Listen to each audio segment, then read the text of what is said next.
Reconnais-le dans toutes tes voies, et il aplanira tes sentiers. Proverbe chapitre 3, verset 6. Reconnais-le dans toutes tes voies, et il aplanira tes sentiers. Proverbe chapitre 3, verset 6. Reconnais-le dans toutes tes voies, il aplanira tes sentiers. Proverbe chapitre 3, verset 6. Bien-aimé, que Dieu vous bénisse abondamment ce lundi 31 mars 2025. Prions ensemble, bien-aimés. Seigneur, en ce début de semaine et de fin de mois, nous venons te dire merci et te remettre chaque instant. Père Céleste, merci pour le souffle de vie, pour ton amour fidèle et pour ta grâce renouvelée ce matin. Nous te confions cette journée et toute la semaine à venir. Dirige nos pas, accorde-nous la sagesse dans nos choix et remplis nos cœurs de paix et de confiance. Que cette journée soit sous ton regard et que chaque action reflète ta gloire, comme il est écrit. Reconnais-le dans toutes tes voies et il aplanira tes sentiers. Proverbe chapitre 3, verset 6. Bien-aimé, si tu sais que tu n'as pas encore reçu le Seigneur Jésus-Christ dans ta vie comme ton sauveur personnel, ce jour est donc un jour de grâce et de salut pour toi, bien-aimé. Je veux t'inviter à confesser tes péchés, à inviter le Seigneur Jésus-Christ dans ta vie comme ton sauveur personnel et ton Seigneur. Prions ensemble. Tu vas répéter non après moi. Seigneur, je reconnais que je suis un pécheur. Seigneur, je reconnais que je suis un pécheur. Seigneur, je t'accepte dans ma vie comme mon sauveur personnel et mon Seigneur. Seigneur, je t'accepte dans ma vie comme mon sauveur personnel et mon Seigneur. Seigneur, je te demande pardon de mes péchés. Je reconnais que toi seul tu peux me pardonner. Seigneur, je te demande pardon de mes péchés. Je reconnais que toi seul peux me pardonner. Je t'invite dans ma vie comme mon sauveur personnel et mon Seigneur. Je t'invite dans ma vie comme mon sauveur personnel et mon Seigneur. Lave-moi par le sang de l'agneau. Lave-moi par le sang de l'agneau. Prends le plein contrôle de ma vie. Prends le plein contrôle de ma vie. Purifie ma vie. Purifie ma vie, Seigneur. Purifie ma vie, Seigneur. Remplis-moi de ton Esprit Saint, de ta présence. Remplis-moi de ton Esprit Saint, de ta présence. Je t'en supplie, Père éternel. Au nom puissant de Jésus-Christ, j'ai ainsi prié. Amen. Bien-aimés, sans plus tarder, nous allons enrichir ces moments par la parole de Dieu. La parole de Dieu est une épée à double tranchant, plus puissante qu'une épée. Elle est une épée et plus puissante qu'une épée, bien-aimée, à double tranchante, capable de séparer moelle et os. Et ce matin, en libérant la parole de Dieu, nous croyons qu'elle ne vous restera pas. Elle ne vous laissera pas insensible. Personne ne pourra rester insensible à la parole de Dieu. Elle est capable de vous transformer. Elle est capable de vous donner l'intelligence, de vous rajeunir, de vous transformer complètement.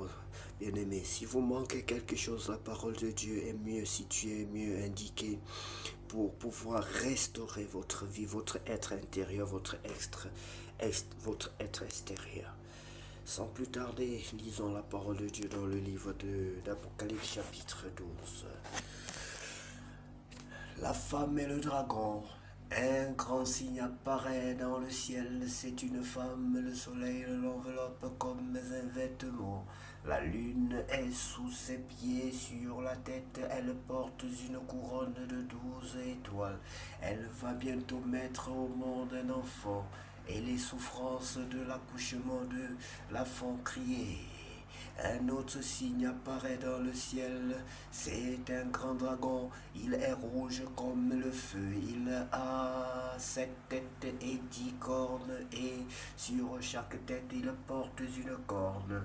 Avec sa queue, il balaie le tiers des étoiles du ciel et il les jette sur la terre.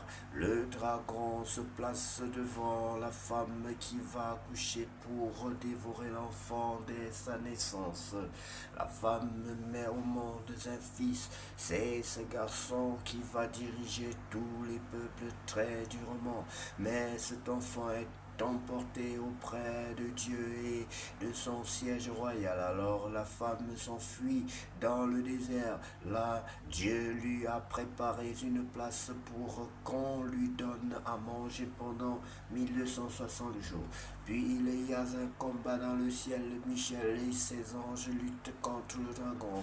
Le dragon lutte lui aussi avec ses anges, mais il n'est pas le plus fort. Ils n'ont pas le droit de rester dans le ciel. Et le dragon est jeté dehors. Ce dragon, c'est le serpent des premiers jours. Il est appelé l'esprit du mal et Satan.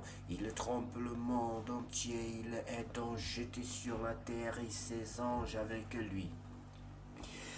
J'entends une voix forte dans le ciel, elle dit, maintenant c'est le moment où Dieu sauve, maintenant notre Dieu est roi avec puissance, maintenant son Messie montre son pouvoir, en effet il a été jeté dehors celui qui accusait nos frères et nos sœurs devant notre Dieu, celui qui les accusait jour et nuit, mais eux ils l'ont vaincu grâce au sang de l'agneau et en rendant témoignage à la parole de Dieu, ils ont accepté de donner leur vie et de mourir. Soyez donc dans la joie, vous, le ciel et ses habitants, mais quel malheur pour vous la terre et la mer.